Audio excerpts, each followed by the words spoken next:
To everyone's surprise, a game of rugby broke out in the last 10 minutes at the sports ground. My name's Mark, let's talk rugby.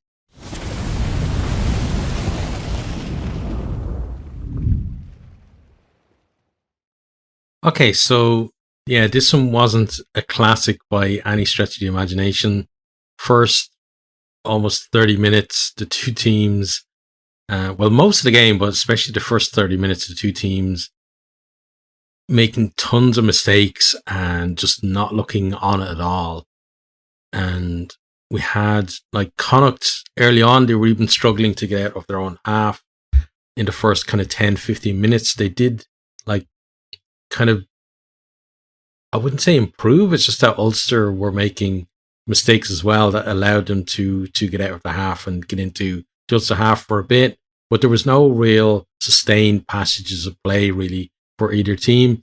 We did have it was basically the whole game was the two teams being pretty poor and then just flashes of them being good for a very short period of time. So there was an early break for Ulster. Henderson gets into the 22, offloads to Tom Stewart, who carries, within about 5 meters or so of the Connacht line. But then Connacht are able to turn the ball over. Then, another kind of little thing like that was Ulster kicked the ball up the field and Mac Hansen is back covering. It's one of these ones where the ball bounces and travels back the way it came. So Hansen lost it for a second and MacLeod was closing down on the wing.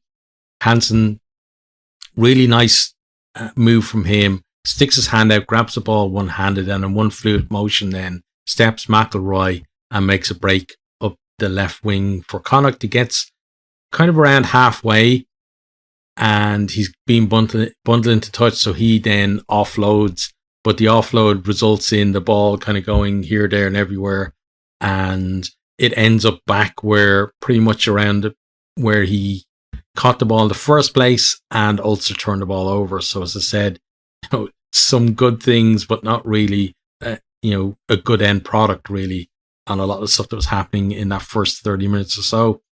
Both teams start to feel the way into the game a little bit, but there was, Blade for Connacht, a scrum half. The guy, I've seen him a lot this year because I've actually watched a fair bit of the Connacht games in the URC this year, and he's been pretty good. And he's, Kieran Marmion has been the replacement for, even since he came back. I think Marmion was maybe injured earlier on the season, but Blade has been the number one there. But I don't know what was going on with him in this game. There was a couple of times where his passes were just really awkward, the movement of his arms. The only way I can describe it, if you haven't watched the whole game, was he had maybe 2 or 3 passes where it looked like his elbows were glued to his side and he was just passing with his forearms, and not using his arms altogether. And then that would, the player receiving the ball would just either stop dead or it goes behind him or whatever. And it wasn't just him. It was basically both teams were just dire for a lot of the game. But we do have a situation where, the first try of the game comes around 30 minutes or so. So Ulster, they're playing with advantage, and Ulster, they're close to the post, maybe about 5 meters out or so on the left-hand side, and they spread it out to the left wing, and they have a 2-on-1, and Tiernan O'Halloran is in the passing channel. So I don't know who it was for Ulster, but they tried to pass the ball out to Rob Little, who was out on the wing. And if Little gets the ball, then it's a definite try. O'Halloran, though, does manage to get into that passing channel. As I said, he knocks the ball down towards his own line, but then Little wins the race to the ball and he grounds. So it's still a try for Ulster anyway. Cooney misses the conversion. 5-0. I thought, okay, now we've got a score on the board. Maybe things are going to improve quality-wise. But But then we had like some poor quality actually from a player who's been having a great season. So Tom Stewart, again, I'll mention it here. He's my tip for a bolter for the Irish Rugby World Cup squad next year at hooker. He's been really good most of the season, but he had like, it must have been about a minute or 2 minutes maximum where, so first of all, he gets pinged from coming in at the side at a Connacht maul. Then Connacht kicked the penalty, further up the pitch into the Ulster 22. And then they go for the driving line out again. And Stewart is pinged for coming into the side of the maul again. Like, so within, as I said, within a minute of the first one that he did. Ulster also conceded another penalty in field. They're playing with advantage. They can't really make anything of it, so they opt for the kick. Referee gives Stewart a warning, and he tells him that it's specifically for you. No more in at the side of the mauls. And Carty converts the penalty, so we're at 5-3. Ulster then, they have a driving maul, and initially Connacht they defend it pretty well, but Ulster get it moving again, and Stewart is there at the back. You know, the typical we see a lot with hookers, like they're sitting at the back of the maul. It's a line out, they drive it, they manage to go over, and then the hooker kind of flops down and scores. So Stewart gets the score, and that one is converted by Cooney. It's 12-3, so we, made up for his earlier errors there a little bit. Then we have a period of just kick tennis, really, and no real ambition being shown by either team, mainly because when they have the ball, they're making mistakes and they're giving the opposition easy ins, in their half. So it's probably thinking it's actually better kick it to them and let them make the mistake and give us the platform. We then have, though, Ulster are on the attack again, and they're driving for the line, and it looks like they're probably going to get there and get another score, but Bunyaki manages to turn the ball over, and then but then they check on the Timo checks, and he actually carried the ball over the line, so it's a scrum to Ulster.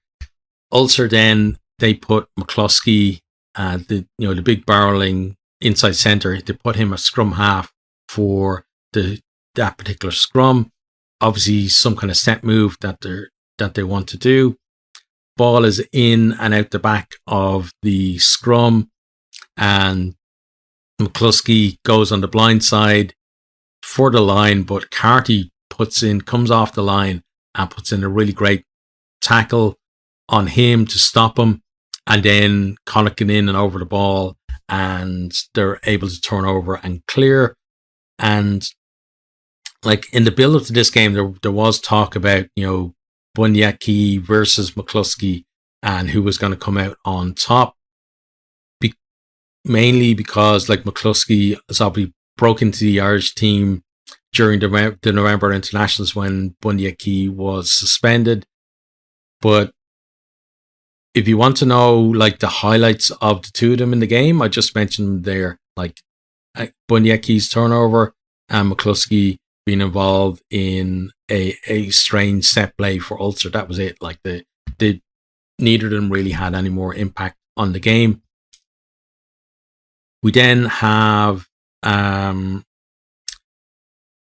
Buckley gets pinged for not rolling away, so it's the penalty to Ulster, and there's a bit of pressure building on Connacht at that point, and it finally tells when Stewart again goes over. This time he breaks off the back of a driving maul, and he shows good strength to make it over for his second try. I know, so a lot of hookers now, they get a lot of tries because of this, right, the driving maul, but he seems to have that little bit extra in terms of knowing when to break and having that ability not to get isolated and be able to get the ball down. So he's able to do that. It's converted, and it's 19-3 to Ulster. Ulster not playing well, but they're one try away from their bonus point at that stage. Connacht then finally wake up and start putting some phases together, and they're forcing Ulster to concede penalties.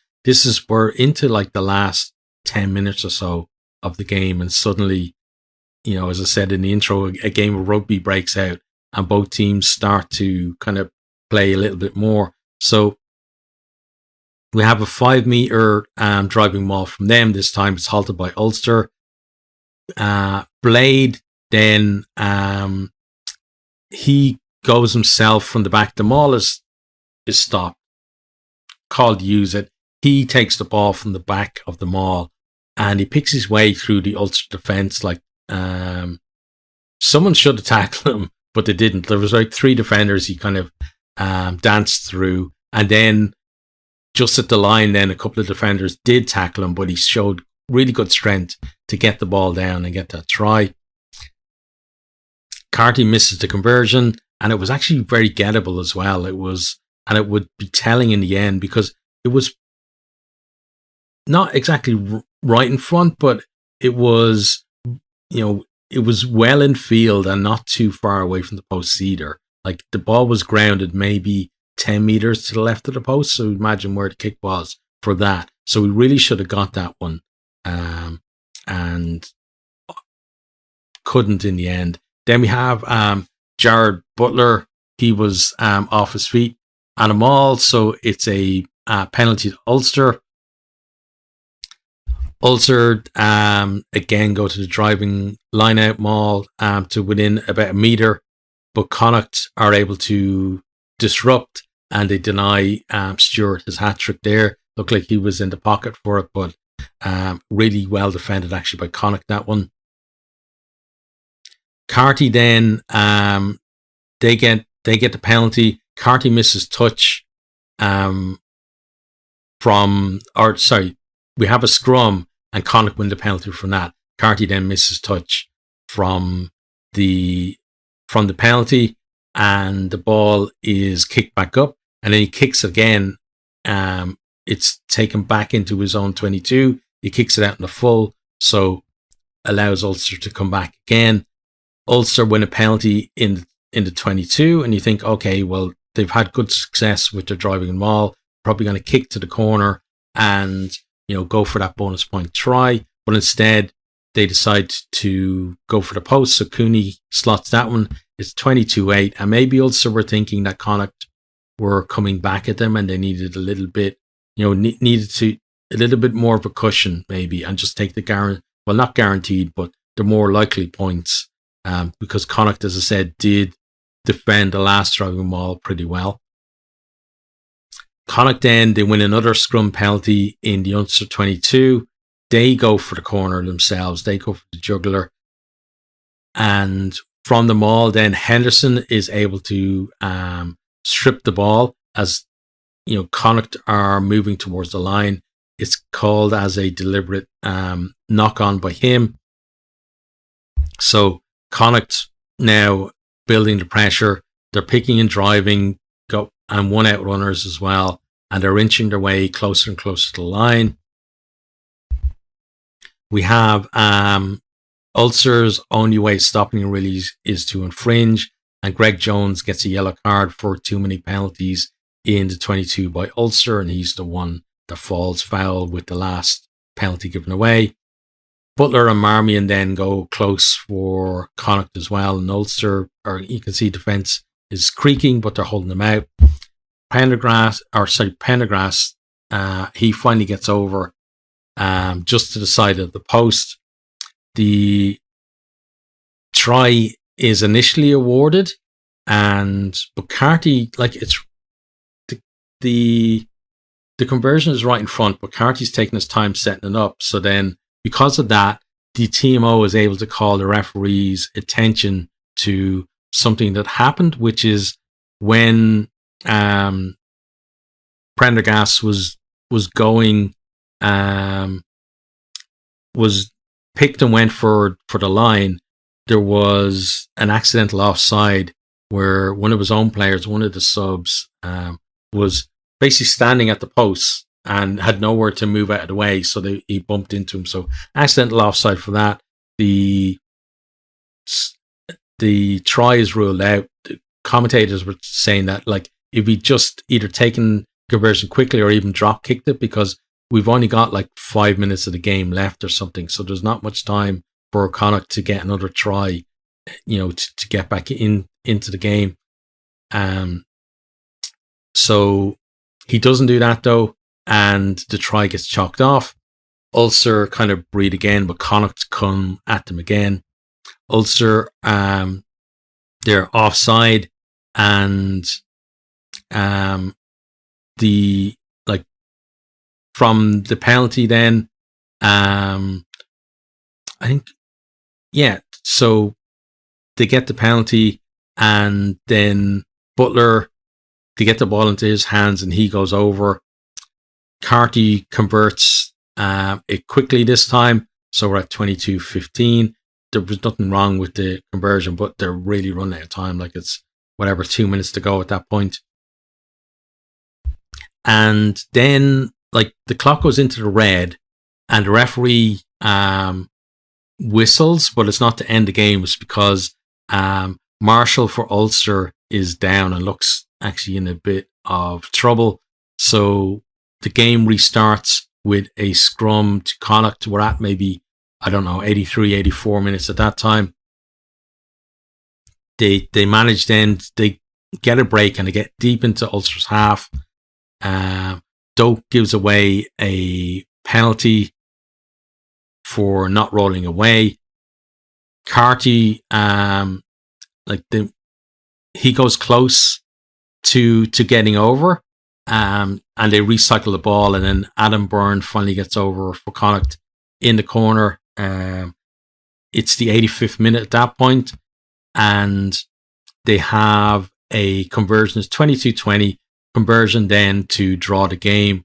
Carty drags the ball to the left and wide of the post, and Ulster were very lucky to come away with the win there, especially how they performed, like, since that Leinster game where they completely collapsed. Like, they're mentally, they don't seem to be there confidence wise, and in this one as well, you were thinking, like, if Connacht come back and draw this one, like, what's that going to do to this Ulster squad? It's kind of a make or break thing. So, like, and they had no control over it. It was Carty kicking the ball, so there was nothing they could do to affect that and come out with the win. But they do come out with the win from that. Maybe now they can do a bit of a reset and maybe go again from here and start building that confidence back up to, for next year. For Connacht, they left it very late to try and come back. They get a losing bonus point, but Ulster were definitely there for them to take.